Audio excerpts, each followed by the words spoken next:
Trading involves risk of loss and may not be suitable for you. Past performance is no guarantee or reliable indication of future results. All advice and education content is general in nature. Good morning, traders and investors. It's Friday, the 28th of September. We've seen the markets recovering overnight. Europe wasn't as strong as the US. However, we've seen a return of buyers on the fact that there's negative Chinese economic news out there, and that has stimulated the expectation of further central bank intervention. As we have a look at the FTSE index, it was up 11 points or 0.2%, closing at 5,779. That's an inside day, as we can see here, a small green candle inside the solid red. That's not a change of trend or short-term trend just yet. It is warning of the potential of a change. The German DAX showed a very similar story. It was up 13 points or 0.19%, closing at 7,209, whilst the French CAC 40 had closed at 3,439, up 24 points or 0.7%. So again, another inside day. Europe just a little bit weaker, although showing a little bit of positive activity. And this was also on the news of the Spanish government passing budget cuts, which will help them receive extra funding from the ECB.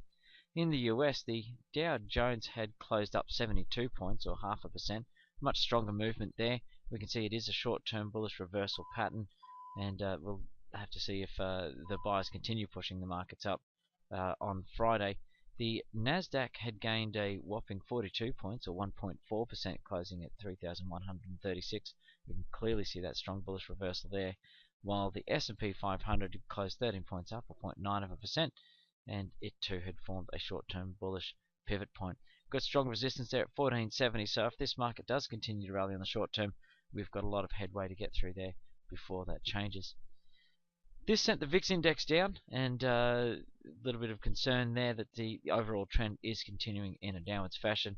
We'll see that if the VIX cracks below $8.47. For the time being, it is a short-term bearish pivot point in an overall downwards trend. Expectations are that that trend should probably continue, but as I say, we need to see that breaking below 850 at least, if not 847, before that signals a continuation of that overall trend. On the ASX, the markets had been up slightly, gaining 23 points by the closing bell, closing at 4,384. That is quite a strong short-term bullish pivot point there. Again, we reiterate the fact that there's resistance range there between 4,400 and 4,450, and that trend had been slowing down. So again, if a short-term rally persists from here on in, we'll be looking for any weakness up the top of this range here to signal a stalling of that. The SPY futures are up slightly, up 3 points ahead of market open, but that had been mixed up until a short while ago. One platform had been showing 7 points down, another 3 points up. So we have got a bit of a mixed reaction heading into the opening bell for Friday. That's our summary for the Friday the 28th of September. A daily update will now be provided directly to our clients through our website on www.australianinvestmenteducation.com.au. We won't be posting any more updates to YouTube, so if you do want to have a look, you can register for free for a trial at our website. So we wish you all the best of trading, and we look forward to you joining us at AIE.